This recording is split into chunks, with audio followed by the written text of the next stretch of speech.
2 jam. 2 jam? Ya. Itu merayap atau gimana? Merayap. Ini tujuan mau kemana? Ke daerah Jakarta Timur. Jakarta Timur dari Jawa Timur, Malang.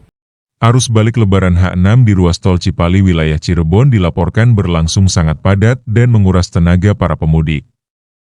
Lonjakan volume kendaraan dari arah Jawa menuju Jakarta membuat kondisi lalu lintas di jalur utama tersebut mengalami perlambatan signifikan, bahkan di beberapa titik sempat tersendat cukup lama.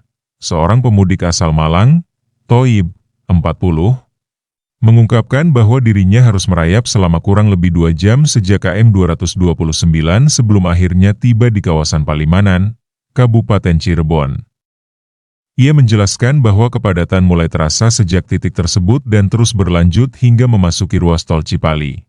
Berdasarkan pantauan di KM 188 Palimanan, antrean kendaraan tampak mengular panjang. Berbagai jenis kendaraan, mulai dari mobil pribadi, bus antar kota, hingga kendaraan travel, terlihat memenuhi seluruh lajur jalan. Arus lalu lintas pun hanya bergerak perlahan dengan kecepatan rendah, bahkan beberapa kali harus berhenti total. Kondisi ini terjadi seiring meningkatnya jumlah kendaraan pada puncak arus balik Lebaran, khususnya pada gelombang kedua yang bertepatan dengan akhir pekan.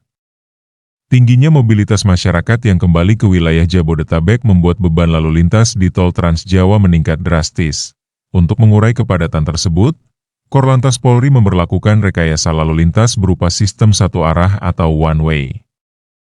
Kebijakan ini diterapkan mulai dari KM 263 Brebes hingga KM 70 Cikatama.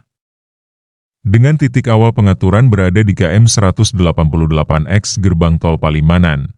Di lapangan, petugas kepolisian terlihat bersiaga penuh. Sejumlah personel dari Polresta Cirebon turun langsung mengatur arus kendaraan. Mobil patroli dengan sirine menyala memimpin laju kendaraan agar tetap bergerak, sementara petugas lainnya berdiri di tengah jalan untuk memberikan arahan kepada pengendara. Meskipun rekayasa lalu lintas telah diberlakukan, sejumlah pemudik masih merasakan dampak kemacetan yang cukup panjang. Toi menyampaikan bahwa perjalanan menuju Jakarta Timur terasa lebih berat dari perkiraan.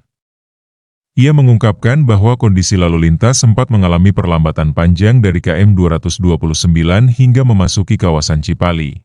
Ia juga menilai bahwa meskipun sistem one way membantu mengurai kepadatan, masih terdapat beberapa titik yang mengalami penumpukan kendaraan. Oleh karena itu, ia berharap pengaturan lalu lintas ke depan dapat lebih optimal agar waktu tempuh para pemudik tidak terlalu lama. Penerapan sistem one way sendiri mulai diberlakukan sejak pukul 10 WIB dan bersifat situasional, menyesuaikan dengan kondisi kepadatan di lapangan. Kebijakan ini diambil setelah terjadi peningkatan signifikan volume kendaraan sejak sehari sebelumnya.